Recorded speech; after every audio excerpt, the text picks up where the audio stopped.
د التحریم مبارکه سوره چې د قران عظیم او شان شپږمه سوره ده په مدینه منوره کې را نازله شوې ده 12 مبارک آیاتونه لري تلاوت او پښتو ترجمه یې لومړی آیت څخه اوري بسم الله الرحمن الرحیم د الله په نوم چې ډیر زیات مهربان پورا رحم لرونکی دی يا أيها النبي لم تحرم ما أحل الله لك تبتغي مرضات أزواجك والله غفور رحيم ای پیغمبرات ولی هغه شی حراموي چې الله ستاسو لپاره حلال کړی دی آیا د دې لپاره چې ته د خپل میرمنو خوښي واړې الله بخونکه خورا مهربان دی قد فرض الله لكم تحلة أيمانكم والله مولاكم وهو العليم الحكيم الله ستاسو لپاره د خپل قسمونو څخه د غاړې خلاصولو لار جوړه کړې ده الله ستاسو مولا دی او همغه پوه او د حکمت خاوند دی وإذ أسر النبي إلى بعض أزواجه حديثا فلما نبأت به وأظهره الله عليه عرف بعضه وأعرض عن بعض فلما نبأها به قالت من أنبأك هذا قال نبأني العليم الخبير او دا موضوع هم د پاملرنې وړ ده چې پیغمبر خپل یوې میرمنې ته په پرده کې یوه خبره کړې وه بیا کله چې هغې میرمن کوم بل چاته هغه راز څرګند کړ او الله پیغمبر ته د دې راز څرګندولو خبر ورکړ نو پیغمبر پر هغه باندې یو څه اندازه هغه میرمن خبردار کړه او له یو څه اندازې نه تیر شو نو کله چې پیغمبر هغې ته دغه د راز څرګندولو خبره ښکاره کړه نو هغې پوښتنه وکړه تا ته چا دې خبر درکړ پیغمبر وویل ما ته هغه ذات خبر راکړ چې په هر څه پوهیږي او ښه پوره خبر دی إن تتوبا إلى الله فقد صغت قلوبكما وإن تظاهرا عليه فإن الله هو مولاه وجبريل وصالح المؤمنين والملائكة بعد ذلك ظهير که تاسو دواړه الله ته توبه وباسئ نو دا ستاسو لپاره ډیره ښه ده ځکه چې ستاسو زړونه له سمې لارې نه اوښتي دي او که د پیغمبر پر خلاف تاسو دواړو سره لاس یو کړ نو وپوهیږئ چې الله د هغه سرپرست دی او له هغه وروسته جبرائیل او ټول صالح مؤمنان او ټول پرښتې د هغه ملګري او ملاتړ دي عسى ربه إن طلقكن أن يبدله أزواجا خيرا منكن مسلمات مؤمنات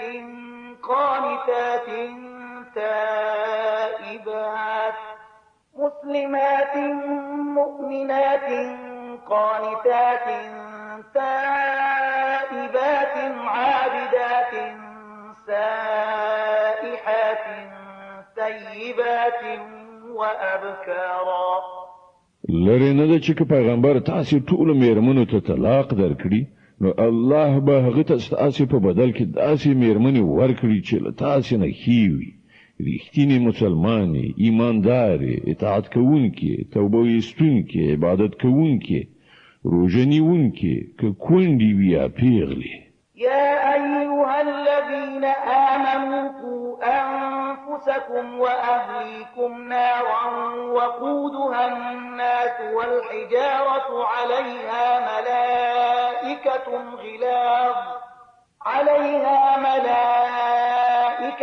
غلاظ شداد لا يعصون الله ما أمرهم ويفعلون ما يؤمرون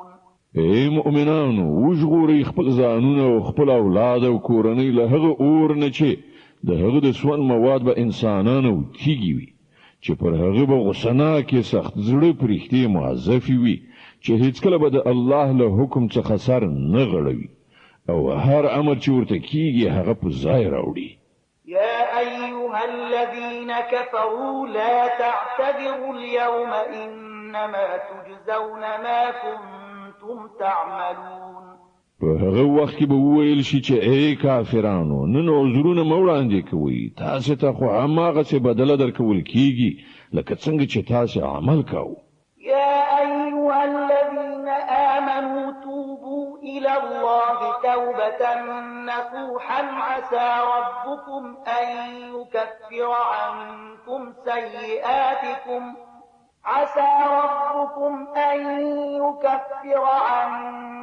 سيئاتكم ويدخلكم جنات تجري من تحتها الأنهار يوم لا يخزي الله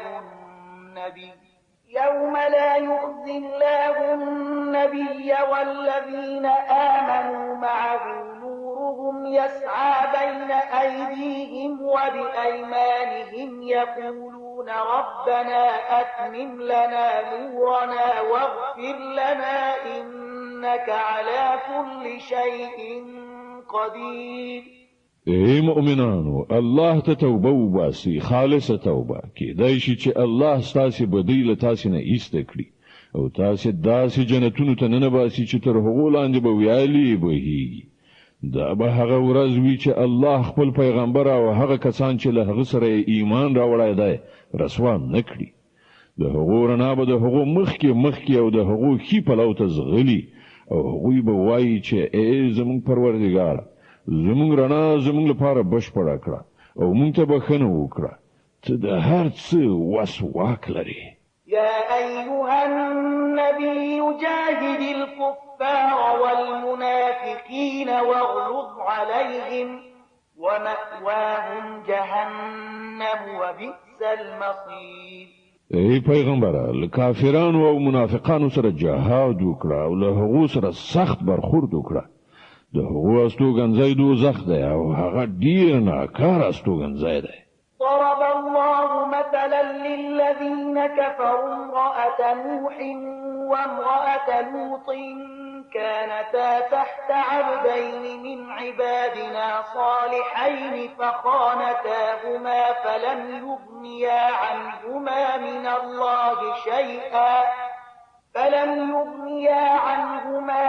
الله شيئا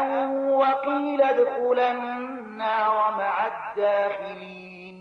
الله د کافرانو په باب د نوح او لوط میرمنې د مثال په توګه وړاندې کوي. هغوی زموږ د دوه صالحو بندګانو میرمنې وي، خو هغوی له خپلو میړونو سره خیانت وکړ او له دې دوه پیغمبرانو څخه یو هم د هغو لپاره د الله د عذاب په مقابل کې هیڅ په درد نشو خوړلی. دواړو ته وویل شول چې زه د دوزخ اور ته ننوتونکو سره تاسې هم لاړې شئ. وضرب الله مثلا للذين آمنوا امرأة فرعون إذ قالت رب ابن لي عندك بيتا في الجنة ونجني من فرعون وعمله ونجني من القوم الظالمين. او د مؤمنانو په باب الله د فرعون د ښځې مثال وړاندې کوي کله چې هغې دعا وکړه چې ای زما ربه، زما لپاره له خپل ځان سره په جنت کې یو کور جوړ کړه او ما د فرعون او د هغه له عمل نه وژغوره او له ظالم قوم نه ما ته نجات راکړه. ومريم ابنة عمران التي أحصنت فرجها فنفخنا فيه من روحنا وصدقت بكلمات ربها وكتبه وكانت من القانتين. او د عمران د لور مریم مثال راوړي چې هغې د خپل شرمځای ساتنه کړې وه. بیا موږ په هغې کې له خپل لورې نه روح پوکړ او هغې د خپل پروردګار د لارښوونو او د هغه د کتابونو تصدیق وکړ او هغه له اطاعت کوونکو خلکو څخه وه. صدق الله العظیم. الله ستر رښتیا ویونکی